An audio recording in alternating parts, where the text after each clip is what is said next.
Welcome back to the Quiet Car Podcast. We got a special episode today. It's all about Fanatics Fest. Of course, it's going to be about Fanatics Fest because we was there. It is what it is. But we got a special guest on right now. It's the number one Instagram influencer in the car market right now. Okay. Retired first sergeant right now. And one of the best social media ambassadors for the National. If you know anybody else is a social media ambassador for the National, they're not doing it like my guys doing it down here. Okay. And let me explain this one quick, is that he probably pulled the best Michael Jordan card back in 2010. If you don't believe me, look on Sean's page. He knows Sean's number by heart. He calls him every weekend just to remind him where he got that car from right now. Right now, I just want to introduce you right now to ARMYATC22. My boy Alex down at the bottom right now. Welcome to the Quiet Car Podcast right now. Thank you for having me. First, yes, sir. Say something though. I am not an influencer. I'm a content creator. One of the best content creators. Hands down, like that. Big facts. I understand that, Alex. Yeah, man. Yep. So right now in today's episode, like I said, we're gonna go over Fanatics Fest. We're gonna go over whole New York City, how they handled it. Does the National need to copy what Fanatics Fest is doing? And also, who got in the 40/40 club in this panel? But right now, Jerry, take it over right now. How was your weekend? How was Fanatics Fest? How was New York City? Take it right now. Bro, Fanatics Fest was absolutely wild. I kind of came in with like not low expectations. I just didn't know what to expect. You know, I didn't want to come in expecting too much to be disappointed. Dude, it blew me away. The amount of people that were there, I mean, it was insanity. I mean, honestly. First, to start off, I think there were so many more kids and moms at this than National. I mean, honestly. And if we want to 10x the hobby, if we want to grow the hobby, you have to have a mom-friendly space, 100%.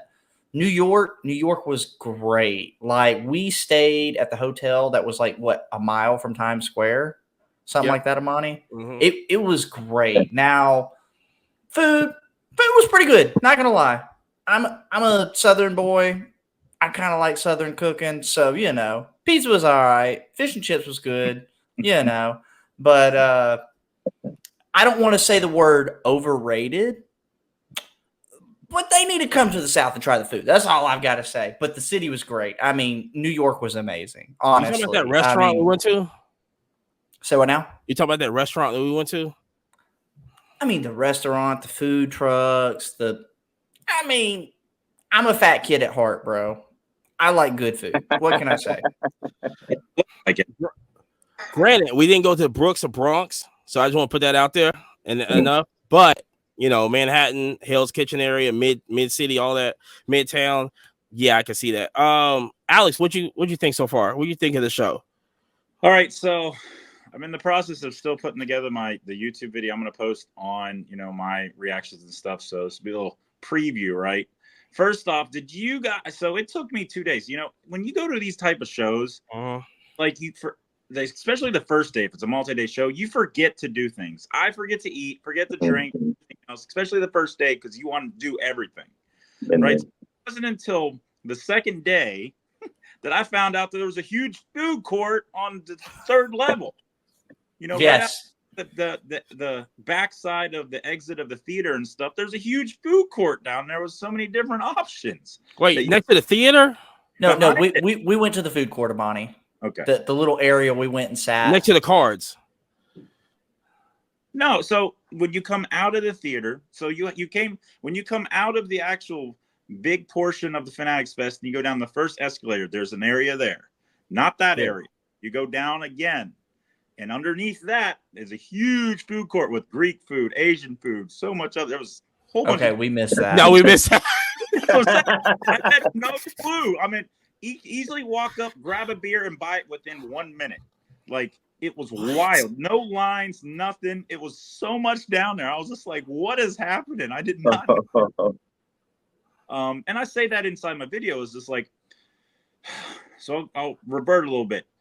This, you can't compare this to the National yet. It's not the same thing. The National is a card show. This is a fan experience that has cards in it. That is what the experience is supposed to be. Now, when Fanatics puts together the 4 card shows, with the first one being in Orlando in November, now you can start comparing them to card shows. But I think, you know, the National and stuff like that will learn from it to see, you know, what came out of it, what people like. They'll hear, they'll listen to podcasts, they'll watch videos, and be like, okay, maybe we should do some of this. But you got to remember, the National just houses everyone there, right? The National isn't in charge of pretty much anything but housing everyone there. Fanatics is in charge of everyone there, pretty much, except for the booths, of course, over at the card area, because they have parts in WWE, UFC, you know, MLB. They have parts in all that stuff. So the difference between the two right now is Fanatics overall it all, while the National just gives a location for everyone to plop down into. So when they start doing these card shows, it'll be pretty interesting to see, you know, what they start doing. What I think is going to happen, so in my area, because I'm here in Virginia, you know, I'm close to the CSA show. You know, CSA is arguably the second best show for signers besides the National. And I think their card shows are kind of going to go that realm. Maybe 500-600 tables with a whole bunch of signers because of Fanatics, right? So I think that's going to be that realm is what it's going to be. But overall aspect of, you know, Fanatics Fest versus the National, it's hard to compare the two because they're apples and oranges to me. No, that's totally fair. That's how I would equate it to. It's not a 1-to-1, because it's so funny. So many of the people there weren't card people at all. I mean, honestly, like now, yes, you saw the kids walking around with Zion cases, stuff like that, but it definitely was not the same vibes of the National. No, you know, the premise of this was to get the fan experience for all these other individuals that were going to come out to see their favorite players, celebrities, you know, things like WWE, UFC and stuff, and have them walk around the floor and go by the card tables and be like, what's this? And kind of get involved. But the thing that came out of it, I think that people probably didn't think about was the card people seeing the WWE experience that don't deal with WWE, right? Yeah. That area was, and I said it with so many places beforehand that they were going to run the whole show. And I arguably believe that they did. A lot of Oh, people. 100%. Yeah. I mean, me and Amani were talking about that on the way back, that literally, I think if they did not have the WWE portion, it would not have been as successful. I mean, there were so many people walking around with the belts, dressed up as their favorite wrestler. Like it was way more than I thought, you know, honestly. So I'd like to, you know, somehow figure out how many card people that came for the card experience have now going to start dealing, maybe even with WWE cards, but watching it and, you know, understanding it more and stuff, because that brought, you know, when those, I mean, they weren't just mediocre wrestlers that came to this show. It was they were giant names, top notch, king of the crop. You know, Triple H doing his entrance, insane, nasty, right? So, like you said, yes, if that wasn't there. Why? I mean, UFC also, I think they crushed it, bringing in, you know, some of their top, you know, literally probably their top fighter right now with Alex Pereira for free. Oh, yeah. Meet and greet for free for an hour.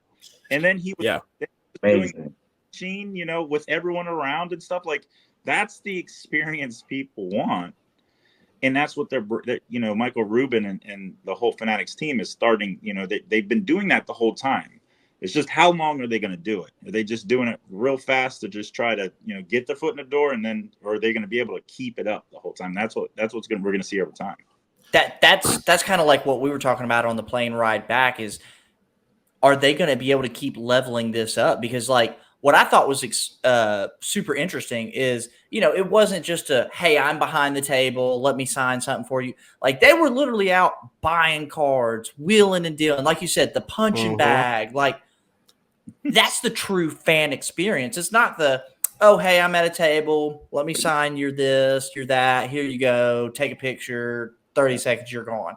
I mean, literally, like that was Tom Brady explaining to the guy like how his signature had changed over the years. Like that wasn't just a guy. That was literally the probably the super collector of Tom Brady too. Yes.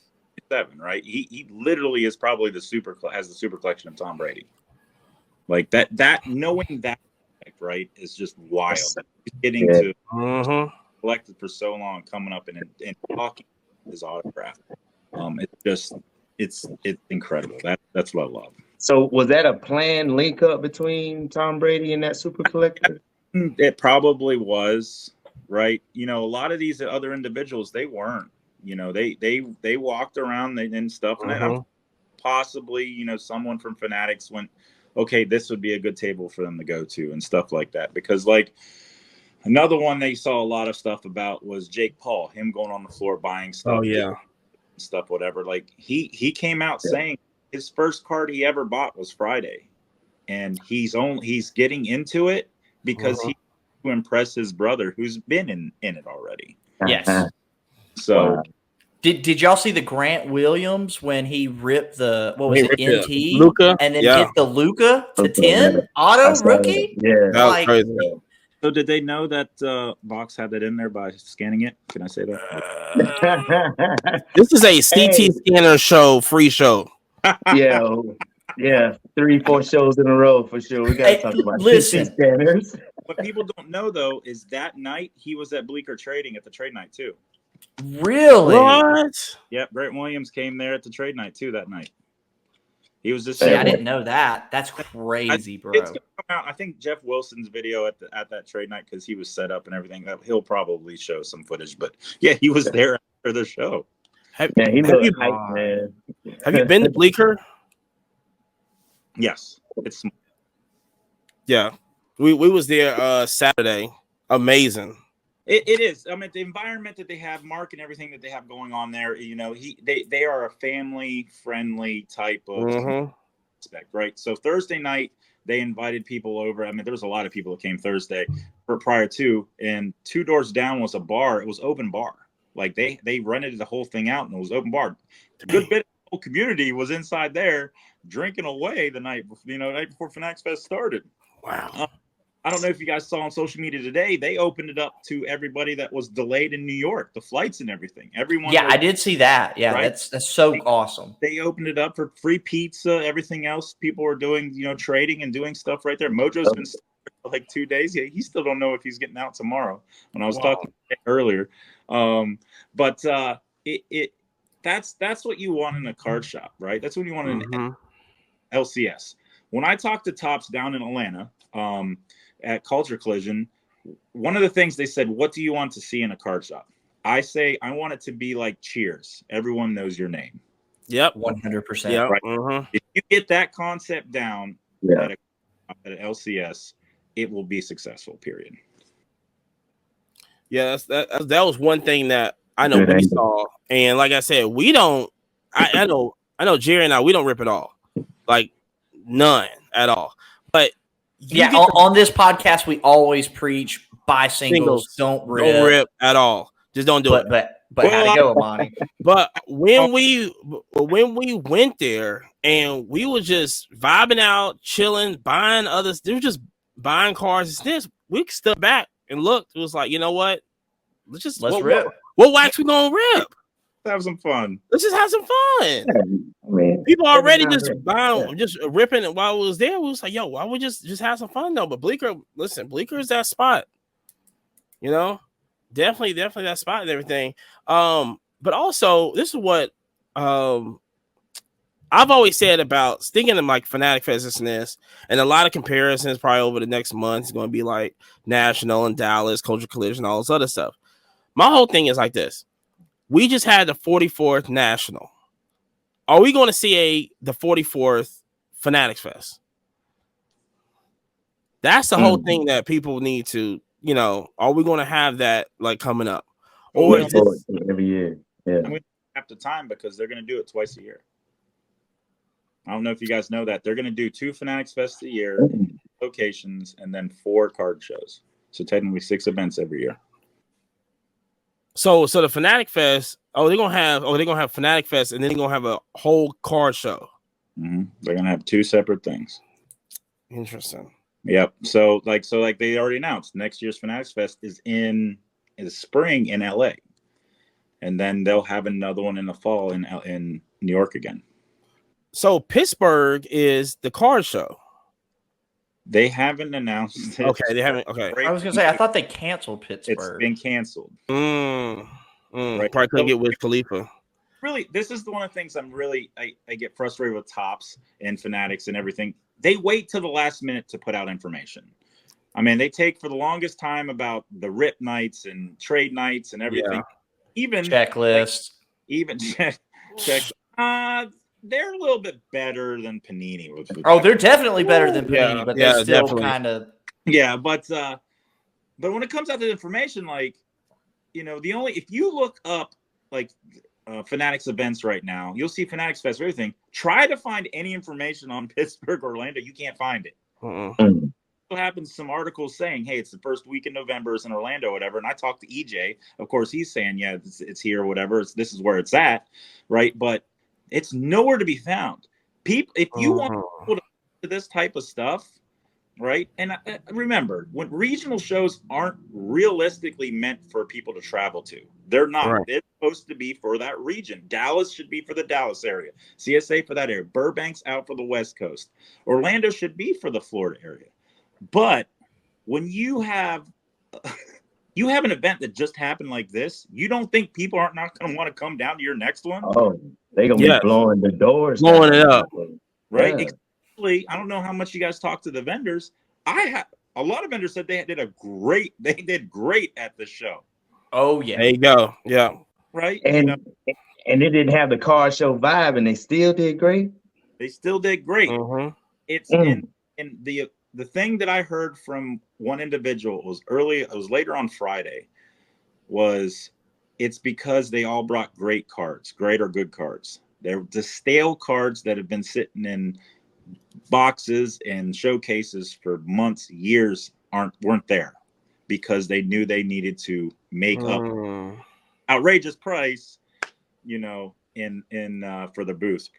So that's one thing that I'm just like not everyone realistically can shell out $3,500 for a booth right at this places, because trying to catch that back up on top of your cost getting there, flight, hotel, you're looking at 5 figures at least, easy, right? And then trying to make that up, it's hard. Yeah, it's tough. Well, hey, since we're on the topic of vendors, have you had any experiences at Fanatics Fest on trying to sell? So, like, one of the things I noticed was everybody had a sign up that said they were buying, right? Mm-hmm. However, when you brought stuff to them, not what they're looking for. Well, or they don't buy high end. Now the question comes, what's high end? Now here's the thing. I had a CJ Stroud Green Ice PSA 10 Prism. Okay. Now my whole definition of high end is 5,000 or above, 10,000 or above. That's high end. You high end, there's not really like a middle part. There's no like lower high end. That's just either you're on top of the world or you're not. Period. So I'm bringing this, not asking crazy numbers. Okay. I'm looking at the value of it's about 17 between that time, about around there. Man, we went to multiple booths. People that had the sign. That's what we like to do. People that have the buying sign with $25,000 plus cards in their showcase. In the case. So we just hand them the card. We're not going to get no names, but got baseball. We went over there and showed him the card, one card. He looks at it. Don't even look it up. Going, we don't buy high end. Okay. Let's move over to the next street.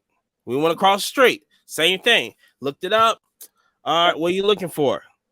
Well, it's got, last one did 2,100, but I'm not looking for 2,100. No, we don't buy high end. Oh, okay. Like, at least what? 6+ people. Oh yeah, we don't buy high. We don't buy high end. But we've got $10,000 cards in our case. Oh yeah, a lot of gold 101s in there. Oh, interesting. Oh, y'all just don't want to give up the cash. Now, like I said, those people, shout out to Contrast Cards, he bought it, and we made it wasn't like no hesitation. Looked it up. We talked to him, had a good price on it, made the deal. Boom, boom, bam. But my whole thing is that even if you had a big show like that, if I want to go out to LA, I got to bring some cards out. I want to sell some stuff that's going to pay for the whole trip and everything. Do not put, I'm buying every single card on your thing. And you go, nah, we're not buying high-end cards. Well, what's this Justin Jefferson Gold 101 Prism with the NFL laundry tag signed upside down with a freaking Barry Sanders on the back of it type PSA 12 that you got, 1 of 1. It's like, what is this? I'm going for what you got. You know what I'm saying? If I go to your house and you got a big three-story house and I'm going like, man, I might need to take my shoes off of it, but you ain't got no furniture. Hey, you know what I'm saying? You don't want to buy no furniture. Hey, that's all. You know what I'm saying? That's all you. But man, I saw that. We was like, that was a problem. So, like I said, I don't know who made the high-end stuff, but So, and you guys have gone around to a lot of shows too and stuff, and dealt with people over and over again, right? And I found the certain dealers I deal with all the time. Shout out to Logan, Grade 8 Sports, right? I take stuff to him all the time. Yeah.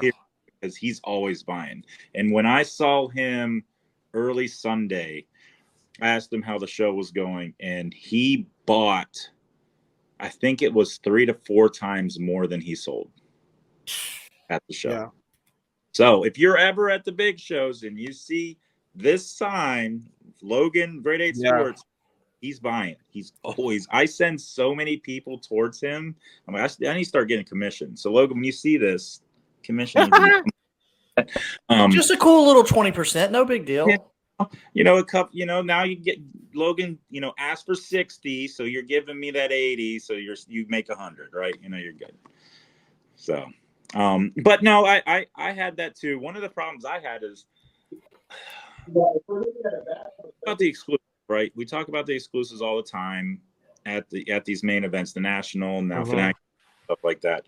And I pulled the pool holes, Swinging for the Stars out of 25. It was hard to move. Like no one to buy that because it was a niche type of thing. Now I should have just automatically put on eBay and everything else and stuff like that. But I'm fine losing out on a little bit of money if I can just move it right away and make a profit. I have no problem with it whatsoever. I went to a couple of the New York shops that were there, the vendors and stuff like that that are from that area. And eventually someone bought it from me. But I was asking them, and I was watching other people come up with those big Apple parallels. And if they weren't the Yankees or the Mets on the card. Yeah. So that was basically, like I said, that was a thing that my whole thing was. I felt like it wasn't even high end. That was my whole thing. They kept assuming that I don't know what they thought it was, but now looking it up to even have a conversation, and you have a sign out there that says, "Yeah, we're buying every single car you bring to the table, no matter if it's." And that was what the sign literally said. We buy every type of card, and it's like everything except for anything that's over $100, apparently. Like, jeez, like I can't. That's that footage you got to get. You got to start filming and be like, "All right, we're going to reenact this." Coming up here with the, Mikael Blackman base card. I mean, you're buying everything, right? No, yeah. That's what I'm saying. Yeah, somebody like hold up that end of the bargain on Pokemon cards. Like they'll go through and be like, "Hey, I'll buy all of these, at this price, set price or whatever." Yeah, but I haven't seen it like in sports cards. I've never seen anybody like, "Yeah, I'm buying everything." Yeah, shout out to the Pokemon vendors. Like he said, the Pokemon vendors, they'll buy all the base or right. the lower end stuff, the higher end stuff. But yeah, a lot of these guys that go, I'm buying everything. It's like, well, I'm buying everything, Giants, Mets, whatever. Buying everything I like, not everything. Now, Burbank, I'll shout out Burbank. They buy everything. I mean, literally, you take them low end, high end, they take everything. Well, that's because the craziness they got going on out there. It's like they need to keep on have stuff coming in because everything's going out. So the whole thing with like I said, Fanatic Fest, New York City, just how giant that show is. I would say, let me just say this. What was the best part? You go in there, it can be the car top, you can be the car, this and this. It just could be 40/40 Club, Livy Dunn. What was the best part? There you go. I know. There you go, right there. Jerry, what was the best part for you? I mean, so getting back to the 10xing the hobby, honestly, that's what we all want. I mean, in a for real sense. Did she 10x? Did Livy Dunn 10x you? 10x something more. He sure did. Hey, I got the stash out for a reason. What can I say, baby? Paul Skeens, you better watch out. You gotta watch out. We might have to throw heat, but we could. No, hey, I honestly, I want to say that it was the most mom-friendly show I've ever been to. I mean, honestly, the amount of little kids that were there, because like every time I give away free cards and like, I'm a dealer and the parents are like, are you sure? And I'm like, hey man, I'm calling this an investment in my future. When I went to Fanatics Fest, for real, you're literally going, bro, I'm going to be selling to that kid in the next 10 years plus, like easy. Because, you go to these big card shows and you got a few kids that like have a Zion case filled with thousands of dollars of stuff. But you have a lot of broke little kids that, you just give them free stuff and all that. When I see something like this, these were kids that had no interest in cards. And then they're like, oh man, I can get this in a card. And it's like, that's how you level up. I mean, honestly, for the longevity of the hobby, and especially in a space where everybody's like, the hobby's dying. Oh my God, the repackers. Yeah, I know. I really thought that the fact that it was like, I saw more strollers, more moms, guys were actually there with their family versus like just out being degenerates with the boys. I thought that was a really big deal, honestly. Now, Livy Dunn was a highlight too. Let's get real. What was it? Helen, who does the UFC interviews. Oh, she was out there. Yeah, she was there too. Woo! Jeez Louise. Jeez Louise. The one woman that deals with it's like she's barely wearing anything while she's playing golf. Forget her name. She was over in the golf area giving tips. Give a tip. Did you give her any tips? I did not. Right. So for me, I would say it's kind of on the same aspect as I saw a lot of smiles, right? I saw a lot of happy faces, not so much. There wasn't a lot of negativity happening in the whole place, right? No, energy was crazy. Energy was great. We're always talking about the positivity. I'm always for positivity, bringing into whatever space you're at. If you're listening to this, one thing I always tell you is if you'd like to read the book The Secret. If you've never read it before, it pretty much explains positive vibes, you're going to get positive vibes back. If you negative vibes, you're going to get negative. Right? 100%. So I'm always promoting the positive vibes, the mental health, everything else, right? And it's just whole environment from one side to the other, the people all running the 40 and tearing their ACLs to the shout out Cage. I think he tore a hammy. Oh no way. Like we talked about the WWE area. That place you could have been in the convention center, and when that place starts, the Cody Rhodes song was played out. Sorry. Oh yeah. Oh my God. Yeah. But every time you heard everyone going along with it. And I think every time I stood there for a few minutes and you see this small kid or even an adult come out of that and everyone around is doing aneurysms with him, that's just seeing that just, made my heart freaking melt. Just knowing the fans getting the experience every single time. And I even saw workers carrying around the freaking trash and stuff, getting into with the Yeah. Yes. Yeah. Right. Seeing that type of stuff is just, I just love it and everything. And I really hope, like I said before, that, it doesn't matter what show it is, learn from each other a little bit and, maybe try to get those type of experiences somehow.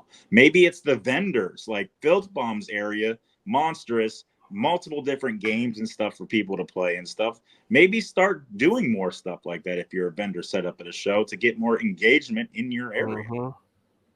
Yeah, more interactions. I think that's what I guess that's what we learned this weekend. The energy was off the chain. I think people that did not go there missed out on just a high. I think when we literally walked in, you see the big UFC sign and you go, okay, I see what they're doing.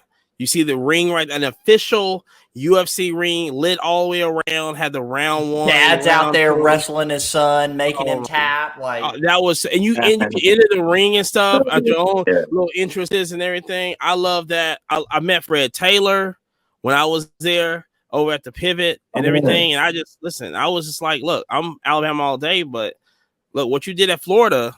I mean, you can't deny that and everything. But my favorite thing, So my favorite thing was, the 40-40 Club for me. For me to be that close to Jay-Z. I just look and DJ Khaled wasn't there. Lil Baby's out here walking around and stuff. People went crazy. When Lil Baby started. I know Travis Scott was there also, and he was throwing cards out and everything. But man, when Lil Baby went to go do his intro in the WWE and he had his sons in, the place erupted. Yeah, I mean, people was running. I was at the car. I was over at Tag, and then you should see people running. So for me, I'm thinking like somebody's on fire or something. I'm thinking I had to run too. I didn't know what was going on. I just started running. I didn't know. Than one person, right? Yeah. Go ahead. To go off of what you were saying, like the people being around, I saw the most on Friday, and it wasn't complete. Friday was Aiden Ross, Sketch, Speed, group of people that were following these social media influencers, the streamers and stuff like that was bonkers. And I say that in my video that I'm making for YouTube and stuff, is the relationships that Michael Rubin and the understanding that this is what the younger generation watches, them to come out and do this stuff is just wild. Yeah, Little Baby had all of his kids there with him, like the whole show, right? And he was taking them around, doing everything with them. Travis Scott. I mean, we can clearly talk about Travis Scott. I'm really, really upset. I was gonna go to the panel with him and Michael Rubin that I was not down there. Oh, it turned into a concert. A concert. Yeah. Yes, turned it into a concert. Like it's stuff we've ever seen. Yeah. Right. I mean, it's the wild that stuff was happening. And one of the things a lot of people aren't. It's minute, but to me it's huge. They had an ESPN broadcast happening at Fanatics Fest with Get Up, with all the other, a couple other shows. First Take. Right? First Take and everything else, right? Was right there at the show. Live. Yeah. Huge. That's crazy. That's huge. Right. And no one talks about. I mean, they say, okay, we saw Stephen A. Smith. Mad Dog was there. Mad Dog Russo. Yeah, a legend. Yeah. Bro, it was so weird because you've heard their voice forever, and you're literally like, wait, bro, I could throw this man a football right now. People, it's for individuals that are into sports and get so much into the news part of it and stuff like that. Knowing that is happened is just. It's remarkable. And that's what it started with. Like literally First Take started on Friday, the first panel that was over on that stage. I'm like, this is going to be freaking something else. And boy, I mean, you had 2 gold medalists show up with Kevin Durant and freaking and Ant-Man. Anthony Edwards, yeah. I mean, did you guys see Cooper Flagg? He was there too. Cooper Flagg was there, yes. That's crazy. Tom Brady on Friday was him and Gronk were just walking around. Now, didn't Kuzma get beat by some kid in a game of horse? Yeah, they're saying that he did it on purpose, but I bet he did. That's what the relationships of Michael Rubin. There's a reason why people are trying to get that invite to the white party, right? Because people are there. Yeah. Going to what you say about the 40-40 club, there was people, celebrities, athletes that came just to go to the 44 club. They didn't come for an autograph session. They didn't come on. I forget her name. Female. Taylor Rooks. She was there, but there was another one. Oh, I forget her name. There was a couple female actresses that showed up that just came for the actual 40-40 club. And, I mean, like you were saying, Jay-Z was right there, DJ Khaled. When Jay-Z was at the very top on, was it Friday or Saturday? Was it Friday, I think, on the very top portion? Yeah. The crowd around there, when he was waving at people and stuff, was just bonkers. Yeah. That's what I'm saying. Just that energy alone, like you just hear music and everything, and I was like, what is going on? Like, what is happening here? We over at the car station and everything. So I'm thinking that it's just music, like in the speaker that's playing, this and this, but all hip hop, this and this. No. When we passed by 40-40, I was like, oh, okay. And shout out to Tanya, who's co-host on the Money Vibes podcast we do for F1 and everything. She got into 40-40 Club. You know what I'm saying? So she got in to being a pretty girl. Hey, you know what I'm saying? And they looked at me and Amani and was like, "Nah, get away from here! Don't be taking pictures. What's wrong with y'all?"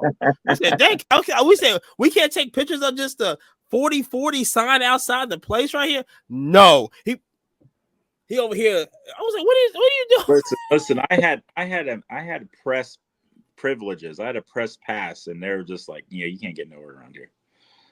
Like, dang. I'm like, I look like Jason Kelsey. Can I just say I'm Jason Kelsey? And I'm like, just walk up in there. You know what I'm saying?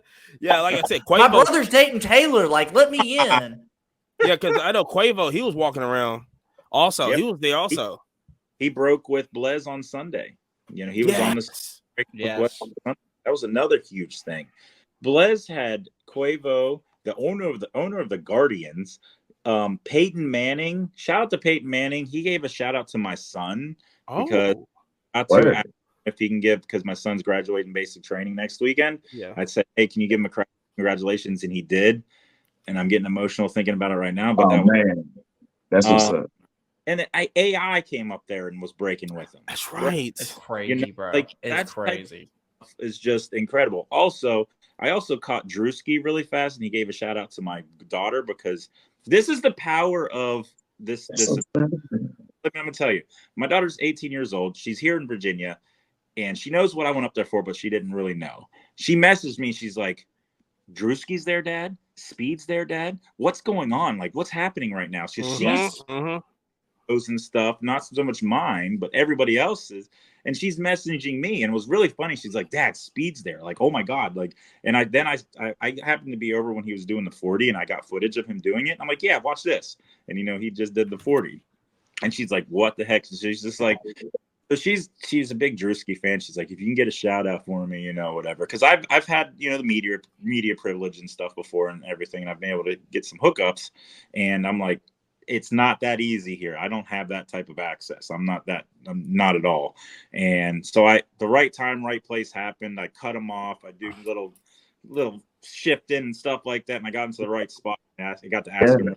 Gave a shout out to my daughter, and she's just like, I got fire. 80 oh my gods like in a row. Oh my god, oh my god, oh my god, oh my god, oh my god, oh my god. Like this, it was that's awesome, man. And going up there and seeing all my friends, and I could have not sold one card, bought one card, did one thing, or whatever. Getting that for both of my kids made my day. Yeah. Oh yeah. That's what's up. Now, kind of off of what you were saying, I had coworkers that like, they know I'm into collectibles. They know I'm into cards. And they were like, well, what'd you do in New York? I said, oh, I was at Fanatics Fest, this, that, and the other. And he's not even into collectibles. And he goes, oh, Drewski, like he knew all the streamers that were there. And he was like, you were there? I said, yeah, fam, it was great. Like it was a good time. And like the fact that non-hobby people were so aware of the event, that's the big deal. I mean, honestly, if we're 10x in the hobby, that's how you do it. It's not, I love Dallas. Dallas is great. I love the National. National's great. But when people go, oh my God, iShowSpeed was out there racing, like, who did he race? Was it the football player? And then he raced from the pivot. On matter of fact, he played in Miami. Matter of fact, I'm losing it right now. But he beat him by a country mile, bro. He beat him by a country mile, yeah. Yeah. Man, I really do hate I missed it, man. I've seen some good footage. I saw that Jadakiss, he missed it, right? Yeah. And he sent his son, his little son. He looks like spitting image of Jadakiss to represent him at Fanatics Fest, man. Like, how comfortable do you feel, with a big event like that, to send your kid to represent you, man? I thought that was pretty dope. Yeah, I mean, he looked just like Jadakiss too, man. Yeah, see, I mean, that's also, what, my son, he hit me up. He saw Destroying was there. Yeah. And my son's into the 7-7 on football and stuff. He was like, why Destroy? Are you there with Destroying? Where is he at? And he's literally passed by me. It was so crazy because he was over there where Contrast Cards was at. And I was trying to FaceTime him, but I think he was at practice. But I got some footage of Destroying kind of like right there, this and this, and he just like lost it. He was like, I can't believe this. So yeah, this is what the smart thing by Fanatics, and their whole team is understanding the biggest people that are on. The only other biggest person they could have had was like Mr. Beast show. Like seriously, my gosh, streaming aspect, right? If he shows up, the place would have went bonkers. Them or AMP. Yeah, AMP, but because iShowSpeed is arguably the most recognizable person right now. I mean, Kai Cenat possibly too, right? Yeah. And everything. Aiden Ross's group of people that were following him, like I'd see him in the crowd behind him. 3 minutes people were still running after him. Like it was wild. Well, the fact that iShowSpeed and Aiden Ross, didn't they wrestle in the the UFC arena? Yeah, the UFC thing, yeah. Crazy, bro, crazy. So I don't know how much the marketing team and stuff like that really thought about this stuff ahead of time, if they even planned that type of stuff. But knowing that they are more interactive with that younger crowd, because that younger crowd's what's watching them, right? Of course, we hear them because we see them in the news and stuff like that, or whatever. If you're all over the interweb and stuff, but that younger crowd, all these kids like really watch them religiously, and and that's really good. If you have any connections to those people, get them there, because it's incredible. Now, I think the question now is that do other shows, national, Dallas Car Show, listen, we'll talk about Culture Collision later, but do like the Philly show and stuff like that, do they Burbank, do they copy what's going on with the fest, or it's just like Fanatic Fest over here, Dallas Car Show over here? It's just going to be two different things. Or do Dallas Car Show start doing, hey, can we get Aiden Ross to come here at the hotel and just waddle around this and this? Or I think it's going to be an adapt or die thing, honestly. I mean, to some extent, like signers are cool. But like I said, signers at every show, every con I've been to is just you're on this side of the table, they're on this side, here's this, take a picture, 30 seconds in and out. The fact that like people were walking around and like actually interacting is just, it's the next level. Oh, we didn't even say Dana White was roaming around. Like, he bought cars too. Yeah. Took a lot of pictures of kids, yeah. right? You know, and the thing was a lot of people didn't know, but he wasn't going to the UFC fight. He had other business that was happening, but a lot of people were wondering, like, man, he's here Friday, and there's a UFC fight in Australia. Mhm. Like, Amazing, right? That is crazy. and getting on a plane, Right. film, right? You know, but that mindset is like, it's wild that he's actually here. True. And again, I'm going to go back to what I said in the beginning was, I think we have to wait till we see these other card shows to really see what Fanatics does with the card shows. Mhm. We see them right now. Yes, you can be like, okay, it's going to be an adapt or die type of thing. But as soon as they come out with their first card shows and it's, you know, a Fanatics type card show, then people will understand the difference between the two.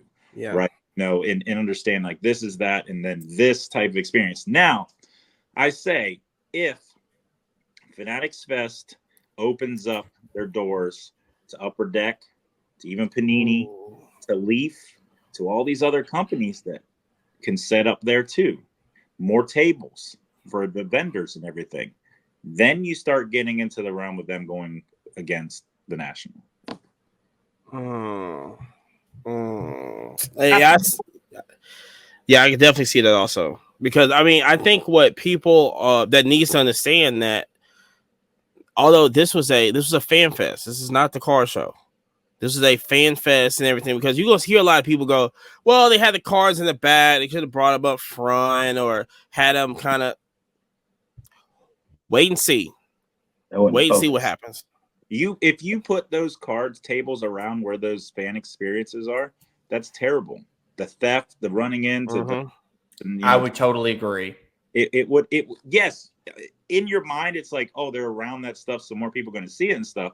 But being a vendor and myself and stuff, I would not like it because there's so much. There was no room in some of those areas, right? So, yeah, I mean, right there by the WWE. I mean, they actually had to push the line over because it was going through the aisles almost to the front, and it's like, no, we got to wrap you guys around. Yep. Yeah, I just see. So, where do we see this Fanatic Fest, and how do is this the next show in LA? They have to top it off. Like they gotta have LeBron there. They gotta have Drake there. You know what I'm saying? Are we talking about they gotta have like, you know, Patrick Mahomes run around? Is this going above and beyond every show? And then also, do you see? I feel like, and I've been kind of saying this last couple of days. Do you see Fanatic Fest going global with this? Going to London, going to Japan, Australia, you know, is it because the National, you can't really do that. You just said the National, you need the secret spots to SNES. I can see this Fanatic Fest fan experience going overseas to London, overseas to Tokyo. I mean, Disney did it right. 100%. And cards are big, man, in Japan, baseball season. The Macau show, like, I mean, I'd love to go there and see that. I mean, England, right? And all the different states. It all depends. Like, imagine, you know, they have the connections with all the soccer leagues and stuff like that. They get over in Europe. Oh my God! Yeah. Can you imagine Cristiano Ronaldo at a Fanatics Fest? Just casually walking around. I go casually with that. That'd be.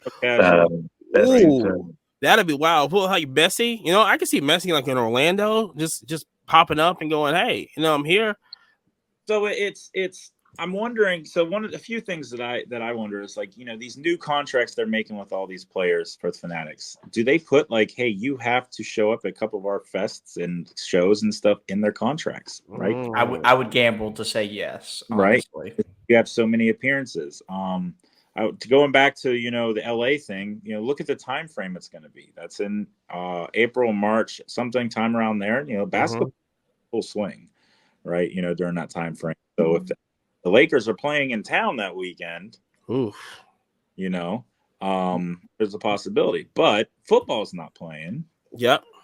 Right. So LA is a bigger market for actors and and everything else. So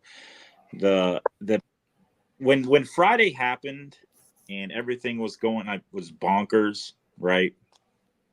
At the end of the night and everything, I was like, what are they doing tomorrow to make it better? Yeah, exactly. Yeah. And they did, right? So, I mean, the fact that like Livy Dunn was walking around dressed like Paul Skeens, and Logan Paul was on, was on the floor and everything and stuff like that, and all that other stuff. I mean, they were doing other things to counteract the madhouse that happened on Friday. And so again, how are they going to improve in LA? And that area is known for actors, actresses, and stuff. So I have a feeling there's going to be a lot more of those type of people walking around. And I think it's another good thing is that even going up there, when we flew out of Nashville, even driving up there, we still had no clue what Fanatic Fest was going to be until we start seeing all the videos and everything going, and we're just on the plane going, I got it. Okay. I got it. This is what we're doing. Okay. Then you get there, and it's just, I mean, look, first of all, the Javits Center, this is what I said before. The Javits Center is probably the perfect spot, number one. It's a hard place to get, number one. But that needed to be at the Javits Center. The Javits Center is huge. And if anybody hasn't gone there before, you have to go up there. Go to New York Comic Con up there. Huge facility. I can definitely see the National one day having it in the Javits Center, because it already outgrow Cleveland and it might outgrow Chicago. You're gonna need another space. So I'm thinking that you have the National. I'm not saying they're gonna get it, because it's super hard to get that center. You got to know the mayor and the governor and the president of the United States just to get that center.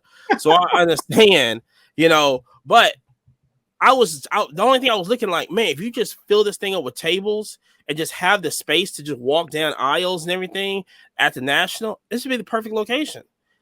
Oh yeah. I mean, the hardest part is getting to New York, but like once you're there, like, everybody's big complaint with the Cleveland show was like, oh, they didn't have enough space for all the vendors. That's why they had that, like, the after show or whatever, where it was a whole different separate show after the show. Shout out to that show. Shout out to the fire marshals. Yeah, shout out to the fire marshal just kicking everybody out. That was lovely. It was really funny. There was a big group of us that were going to dinner. We weren't going to that after show trade night. We were going to dinner, and they just decided to say, "Hey, let's go to the Aviator because they're supposed to have good food and stuff." And then the first group of people that showed up there then called us when we were driving behind. We're like, "Yeah, we're going somewhere else." Like, this is where. So then we brought it up, like, this is where the after show freaking trade night, and it was packed. Crazy. It was crazy, bro. It was crazy. And then we headed over to the Hilton, and they turned the lights off on us over there. Yeah, it was wild. So going under that aspect, right? We're talking about the trade nights. That is not that. So if Fanatics Fest was supposed to be like the card show, like, there weren't trade nights. I mean, there was like the little one at Bleecker and everything else like that, but at the actual event, they had a trade. It literally was supposed to be a trade night. Right? First one was ran by Mojo and Little Pool Man, and it just turned into them opening packs and handing out packs. There was but literally on the sign says trade night. The second one was Card Collector 2, and there's someone else with them, and still no trading happening. Nothing was trading and stuff like that. So I think they can try to learn from that aspect and like actually turn it into more of a production instead of a production, turning into, hey, this is an open area, put stuff down here, everyone's trading right here. That did not. Now I'll say that's going off of that. That's the one thing that I thought was so successful with Cleveland, because I've been to the Chicago National, and compared to the Cleveland National was so clutch because you just go straight down into the basement. Now, I wish they would have turned on the air conditioner because I was hot and sweaty, but it was great though. I mean, the fact that you didn't have to leave the building, you go down the escalator, you're there, like it was super clutch. Like, Chicago was fun, like hotel to hotel. I think Cleveland trade night was significantly better than Chicago trade night. Well, yeah. And knowing the individuals at Ludex and what they want to do, they're wanting to continue doing the same thing for the space going into Chicago next year. I was talking to them even at the Fanatics Fest. The problem was like, so that whole downstairs was the Luddigs Lounge, right? You know, the VIP lounge. A lot of people didn't know that during the National that there was a huge trade night happening during the day. There was thousands of people downstairs trading during the day at VIP. That whole area where trade night was filled during the day too. People just down there wheeling and dealing. And if you go into Chicago the year before, the Luddigs VIP lounge was like not even a third of that size. Like it was smaller than that. It was a fifth of the size. They just had a couple places you can eat, sit down. They had a little small, stand. But did you guys go to the National Trade Night at Chicago on Thursday last year at the actual in Chicago? I think we were only Friday through Sunday. No, upstairs. No, we was there. No, we was. Well, the trade night we went to was the Car Collector too. Yeah, that one. Yeah, we went to that in the big stuff. So yeah, under that pretense, it looks like that what they're going to try to do is that's going to be the same thing. So they're going to turn that big area into the VIP lounge during the day, and then also turning every night into the same type of big area for a trade or something in that realm.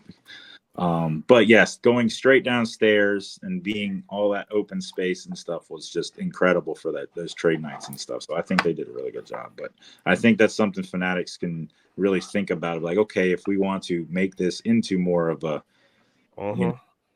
card show, like what they need to think about that aspect before Orlando, in November and going on when they do those other card shows too, is like, all right, so many people love these trade nights.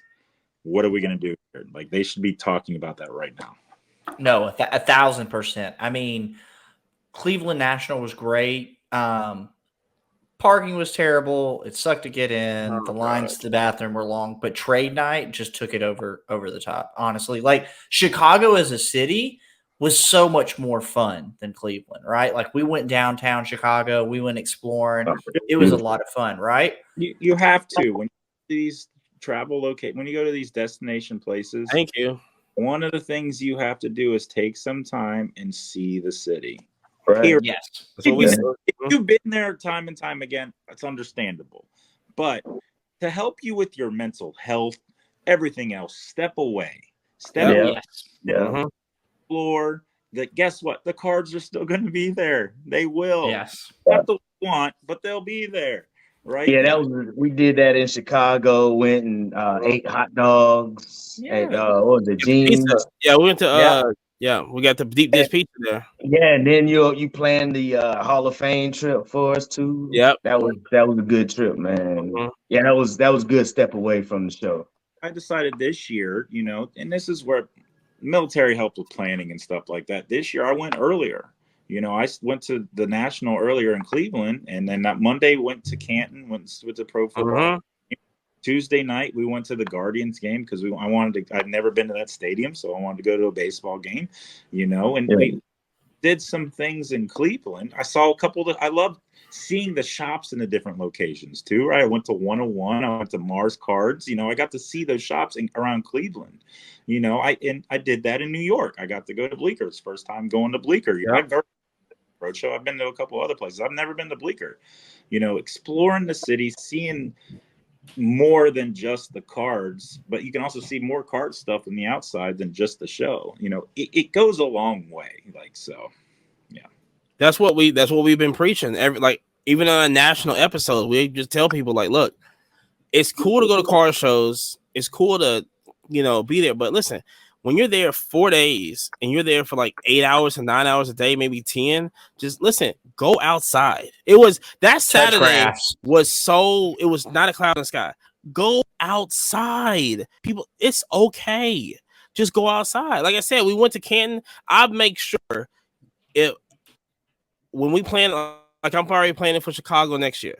I'm just like, look, this is what we're finna do. We're finna basically do the same thing, hit downtown, do all that other good stuff and everything. But like I said, we just go outside. It's the same thing in New York City. We're gonna go. Listen, we was out 3 o'clock in the morning just walking around. You know what I'm saying? Yeah, it was crazy. It was crazy. And I mean, in New York, it was still packed. I mean, it was as if it was like 5 in the afternoon. It's normal. It Wow. was fun. Never I couldn't seen do that down here. I can't walk out the house 3 o'clock in the morning down here. No, Yeah, sir. get the cops called on you. Caught quick. Right when I step off that porch. Well, sir, what are you doing? Damn. Nothing. I'll go back inside. I'm sorry, Thank officer. stereotype. That's bullcrap. Jeez. So- I do want to hit up real quick that that I've talked about with other people, and Cage brought this up also, which I'm pretty sure that I really like the way they did this. But Fanatics talking to the dealers after the show and I thought that going, was huge. what do we need to improve on? What do we need to do to help out for the next show and all this other stuff? I thought that right there was so clutch, because I don't know if the National talk to people or Dallas talk to this, but what Fanatics trying to get better by talking to dealers, they didn't have to talk to the dealers with the little people, right? You know what I'm saying? But them that come up, talk to certain, say, hey, what can we improve? I thought that was a big improvement on what they're doing. Well, it helps that a lot of the people that they have working with them are collectors themselves. Mm-hmm. You know, so they understand the aspect. You know, EJ has been in the space for a good bit. You know, he did so much and everything. And I had a lot of individuals that were coming up to me, you know, with their gripes. You know, one of the biggest gripes were the VIPs with their bags and only getting in 15 minutes ahead of time and everything else. And guess what? Come with me. I'm going to take you right to the guy that runs the whole thing, and you can talk to him. I brought him multiple people to talk and everything, and they exchanged emails. He's like, here's my email. Send me everything, type it out. And all these individuals, I say, hey, if you have a gripe with it, that's fine. You have a problem with it. But give a recommendation with the gripe, right? Don't just complain. Yeah, don't hit it with the negative. How could we improve? Exactly. Correct. Too many people want to say, well, maybe we should do this, and this, and, you know, on top of it. So it's great. It's you know, getting that feedback right away, quick, fast, and hurry, because as soon as everyone's leaving and gone, it's going to be hard to get. You're going to get the feedback from everyone, the podcasts and everything else, and, you know, posting all this stuff. You'll get that stuff, but you got to search everywhere for it. Start walking the floor and asking people. They should have already started asking on Friday. That's good point. Yeah. First action type of, you know, stuff from people. What do you think? What do you think of this and stuff like that? Start getting some interviews and everything, you know. So I think they did like you said. That's an outstanding, you know, thing that they did by going around asking for feedback, you know, before people were leaving. And I think that's something that a lot of shows can adopt, because I see a lot of these, and, you know, I'm not going to call out any particular shows, but some of these people are like, oh, we're the best show, this, that, and the other. And it's like, you know, every show I go to, there's something that I enjoy. Like Dallas, I love that there's cameras everywhere. Like all the stuff that happened in Dallas, none of that would have been even approached the appropriate way without all those cameras. You know, that was one of the only shows I saw all those kind of cameras at. Shout out to DAP Sports, Chicago National. That was the first guys that I see to have the interaction with the kids. Like they had a little putt. They had like a cornhole spot. Yeah, shout out to Like, Dallas. You know why you're a DAP Sports, not the little games. It's who's running the games. yeah, Yeah. we're here to get some free cards. I got a 9-iron for him. The wrestle one of them maybe too. Yeah. One of the headlock. Jeez. That is legend. I kid you not. So I was at the Fanatics Fest. DAPS was right across from Rizzo, and I'm literally at their table and everything, sitting there talking with them, everything. And the girls were, we don't know what they were doing. If they were playing Twister without the actual Twister board, something turning into a pretzel. It was something I've ever seen in the world. They said they were stretching. Like, okay, what are you stretching for? Like, come on. It was like, you guys have the best seat in the house. PSA's you're right in front of you. Like, what? I give it a PSA 10 for sure. Yeah. Yeah, exactly. That 1 of 1, baby. Pristine, baby, pristine. Yeah, so that was like I said, I think that was super clutch what they're doing, everything. Like I said, very curious to see how they're gonna do as the actual car shows and everything. Now I'm very curious at that. But so I would say, so wrapping it up, final thoughts on just Fanatic Fest. Like I said, this is the first Fanatics Fest, right? Many more to come and everything. I need final thoughts. Like I said, Yabo didn't come. You know what I'm saying? He's enjoying it. He didn't even come. You know what I'm saying? He's like, oh yeah. But I just need y'all's final thoughts on it, just to give a whole brief of what happened there and kind of like, you know, what can it kind of improve on it. What was that kind of just a whole little 1 minute brief on it, you know? Go ahead. Yeah, I'll start us out. So what I think they could improve on is the internet. Like that was one thing that I really feel like Chicago National did correctly. Chicago National, I forgot who it was who sponsored the internet. It was totally clutch. Now Cleveland, not so much. So I do wish they would have had the internet aspect fixed, because as a card guy, as a collector, comps are everything. You know, what's the last one sold for? What are they listed at? All the vital information, right? Outside of that, it was amazing. I mean, I was, you know, I don't want to like overstate it, but I felt blown away by it, because the amount of non-card people, the amount of non-collectors, the true fans that were actually there, I think that was just incredible. You know, I really did appreciate the amount of celebrity access. You know, it's not just, hey, I'm on this side of the table, let me sign an autograph, take a photo, yada, yada, right? They were actually out and about, throwing the football with the kids, running the 40-yard, you know, shooting hoops, like golf, like so it was all there. I hope that they can continue even at that same level of where they're at. It would be super clutch for them to like take it to the next level on the next one. It's going to be really hard to top or actually match what that was, though. So, I mean, I hope that moving forward is the goal, to at least be that's the standard. Yeah, so I mean, you covered like almost everything. I think for improvement, one thing to improve with, and I've said this in a few places now. I've been on a couple lives and stuff since then, and podcasts and everything, was the lines. Trying to figure out the best way you can, you know, the lines and stuff, like for all stuff. I mean, it happens at the National with people getting exclusives and stuff, and I think there's a possible way to do it. Is if you go to a doctor's office, you go to anywhere, you know, and you go up there and you push a button and you get a number, right? Get a little kiosk, a couple kiosks there where you can push a button, get a time stamp and everything else like that. But you can come back and get, you know, these boxes and stuff. Instead of having the big line there, you're having lines for these little kiosks that are all over the place real quick.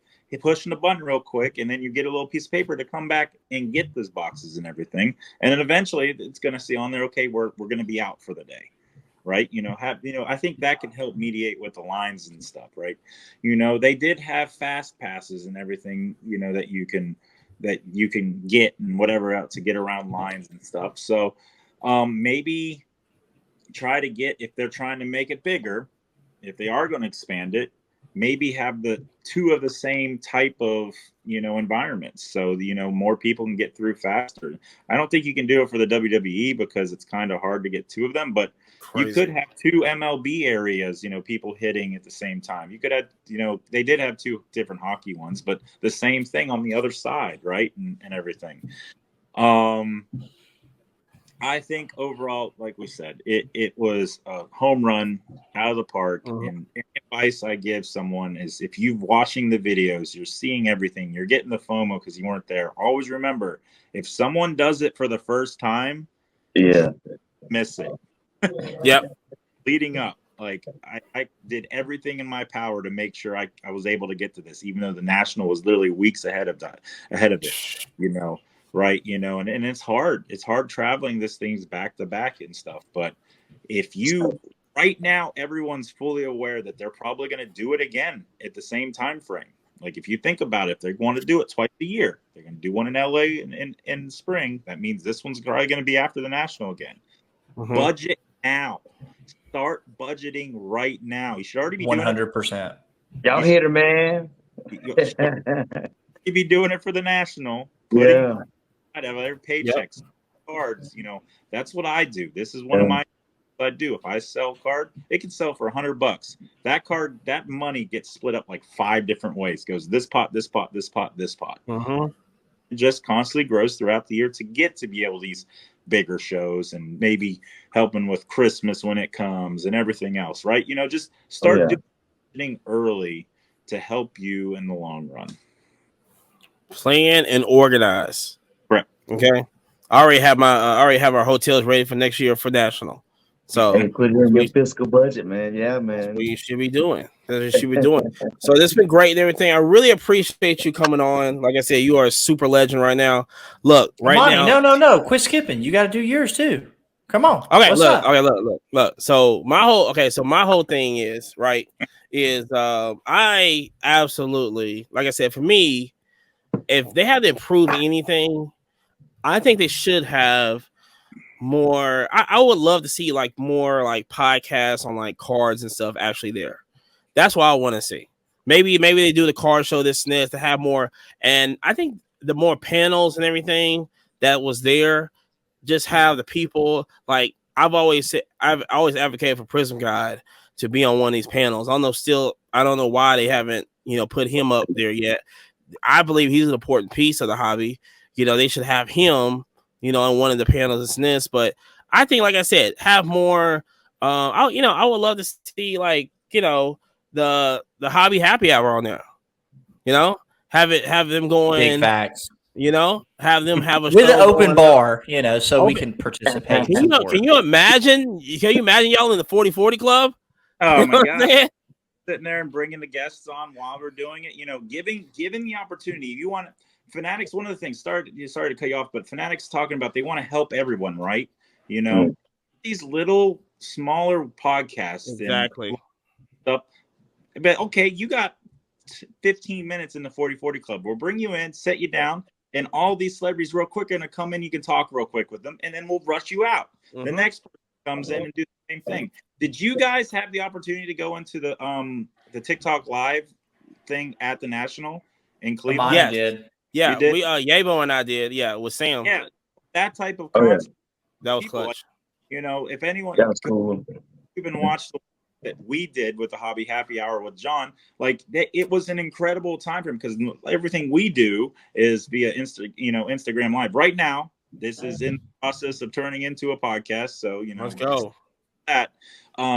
But that's how me and Ryan interact. We are just down to earth, 2 people having a good time, talking about everything. I mean, we were yelling at people left and right, calling people out. It was just incredible. But to your thing. So Fanatics didn't really have so much that they had the bigger companies, type of stuff, whatever. But an area they had a Fanatics Live area where people were breaking live and everything, but there wasn't an area for the podcast type of people for the media to come in there and actually sit down and be like, okay, and then it'd be a perfect time, like you guys have your podcast going and all of a sudden they bring Tom Brady in to talk to you real quick, and everything else like that, right? Imagine it. That would have been, hey, we can deflate the football. We're good.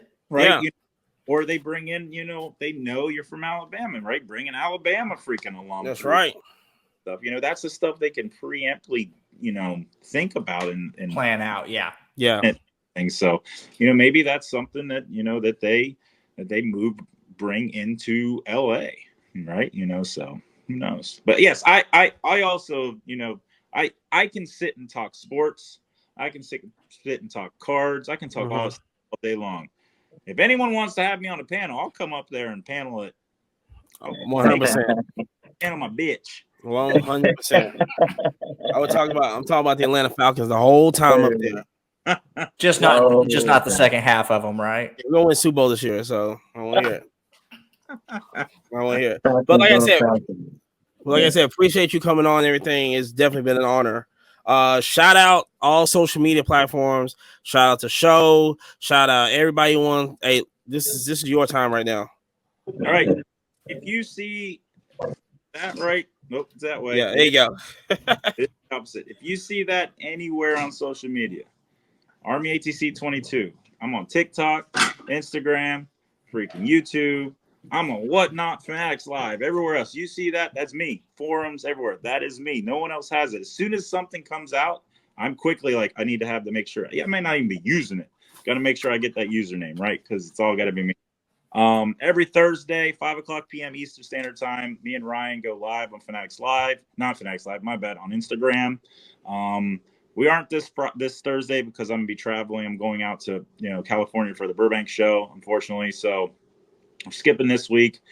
But that'll eventually, hopefully, turn into something else. But you can also find me if you follow me on Instagram. You'll see a lot more stuff. I go live with our LCS Grabo Sports Cards in Richmond, Virginia on Fanatics Live, breaking for them. Last night, I was breaking until like 10:30 at night. Did a lot of mixers of the exclusive hats. We didn't even talk about those. The exclusive hats.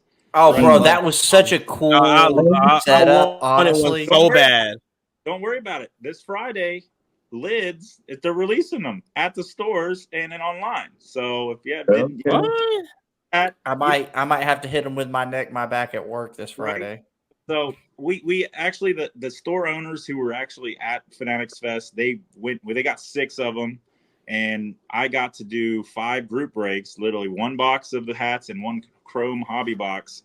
$20 a spot for a chance, and some people are getting. Someone got one of the satin Yankees hats. Those are going for like $600. Yes. Hats are going for big money. But it was really cool. I got to rip 6 of those last night and just see it. Gosh. Pretty cool. But yeah, you could, Grabo Sports Cards in Richmond, Virginia. If you didn't know, this is the LCS that just recently opened up that has a sports bar on one side and the card shop on the other. Right? Yes, sir. While you're at the bar, sitting there drinking, having a bite to eat, on the screen, you can see Fanatics Live in front of you, which is right next door. You can scan the QR in front of you, be getting on in a break or whatever, and it's pretty incredible. So, interesting. Gotta go visit that one day. Yes. Is this you said Richmond, Virginia? Yep, Richmond, Virginia. You know what's crazy is that see, my son, he plays sports, and the baseball coach up at Richmond been hitting me up like all the time trying to recruit him. So I might be up there. Be up there soon. So we're gonna see. We'll see how that goes. But Richmond, VCU, man. And so VCU's getting ready. They're building their new compound, their athletic compound. So the Flying Squirrels, which is a AA for the Giants, makes no sense, right? San Francisco's AA is in Richmond, Virginia.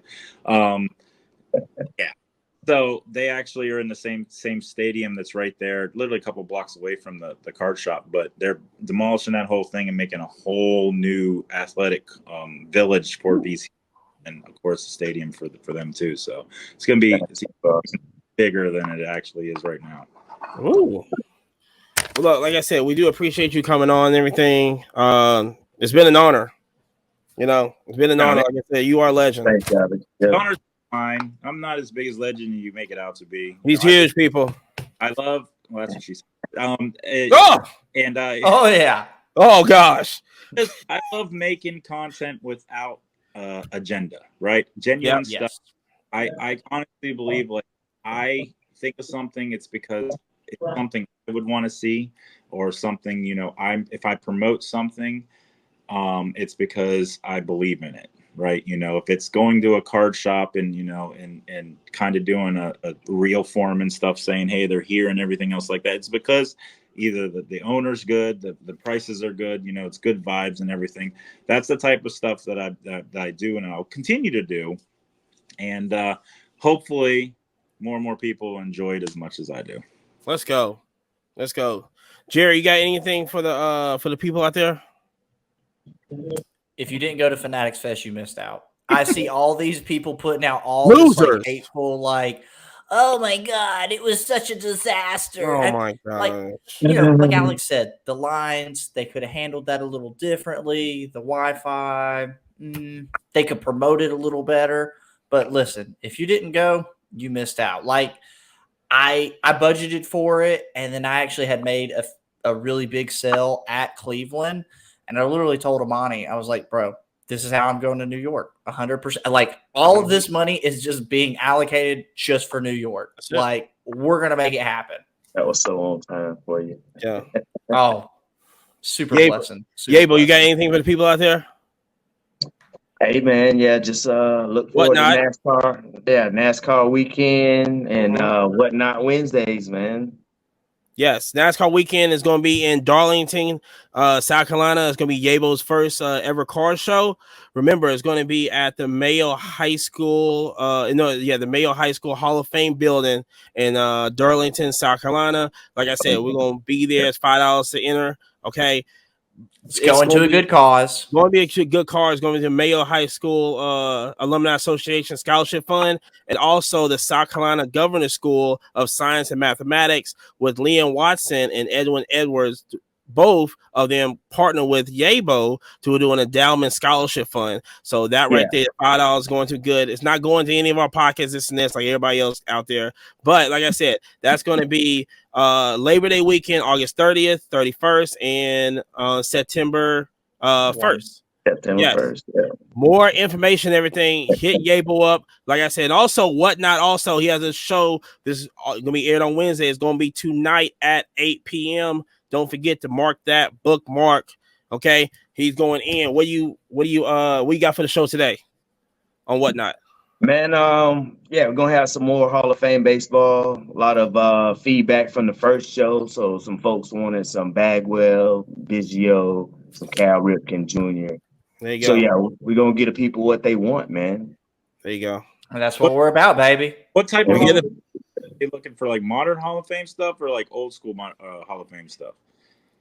Like, are they looking for? So it's more so like insert Hall of Fame like cards. Every now and then it'll be some older vintage, but more of like 80s, 90s like insert Hall of Fame. Yeah, fan base. Follow him on Whatnot, YAYBO. Also, like I said, follow the Hobby Happy Hour also every Thursday. Not this Thursday on Instagram Live. Next Thursday. Next Thursday. All right. Also, I also got a family also with Sabretooth also. So listen, he's that's family right there. So we saw him at the National and everything. Sasquatch. Sasquatch. Jeez. Yeah. Sabretooth is our local homie, but yeah. Yeah. But not Sasquatch. Yeah, he's gonna listen. We got to see him on Saturday, so he's gonna get us. Anyway, like I said, follow the podcast on Instagram, TikTok, Twitter. We just got on there, Twitch. YouTube. Who calls it Twitter? It's called the X. X now. Yeah, X. I know.